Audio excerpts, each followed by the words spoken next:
This is the Maida Initiative, conversation without compromise. So going back to William Blake, right, talking about building Jerusalem among these dark satanic mills. So I guess what we're talking about here is that the biblical view, the biblical way to approach nations is not in the sort of traditional fascist way, thinking, okay, we as a nation embody everything that is right ever, but actually to look at your nation, see the evil in it, and then start to apply the word of God to that evil and to overcome it in your own nation first. That's absolutely right. One of the most dramatic movements for me was London Olympics a few years ago, when James Bond brings the Queen Mother and she parachutes into with all the techniques. Now, that opening ceremony of London Olympics was directed by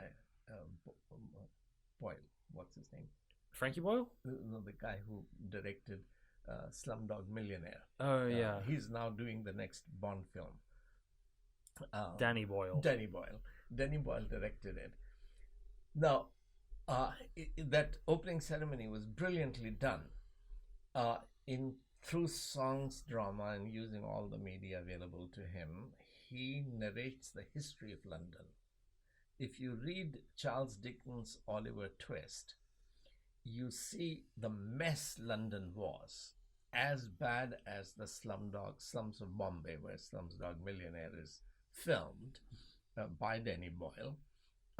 So London had become slums because of Industrial Revolution. That's Oliver Twist. How was London transformed so that even today, London is 25% gardens. Cambridge is almost 60% gardens, playgrounds, and meadows. Whereas look at the slums in Delhi, Bombay, Chennai, Calcutta, Mexico, or Jakarta, or anywhere in the developing world.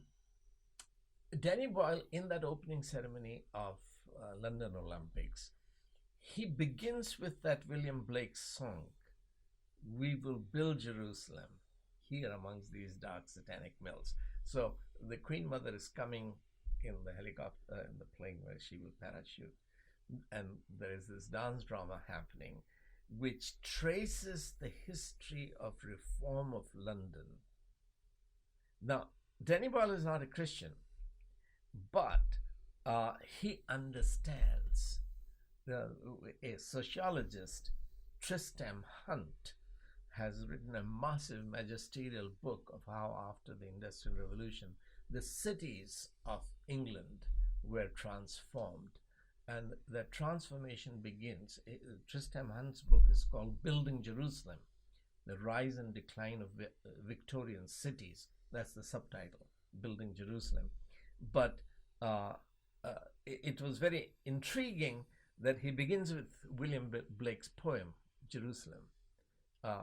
So the Bible's impact in transforming England is what the atheist intellectuals foolishly don't understand. They think it is because of guns, germs, and steel that Europe became what it became. Its wealth came from colonialism. But the fact that while China was using wooden plow, England was using China was using iron plow, England was using wooden plow. England went on to develop steel, and China remained with. This was the difference that the Bible made, which my other book, it's called The Book That Made Your World. I have a chapter on technology, how modern technology came out of biblical theology. So I give dates and details of how all of this happened. But unfortunately, Western intellectuals have forgotten the secret of the West's success. And since I wanted to serve the poor in India, and now I'm engaged in many different countries, especially in Uganda, to transform our nations, we have to learn the secret of the West that West has forgotten. And the thesis of these books is that this book changed everything. Not this book, but this book. this book, the Bible, changed everything. How the Bible created these free societies, developing societies, healthy societies, intellectual societies, is what I'm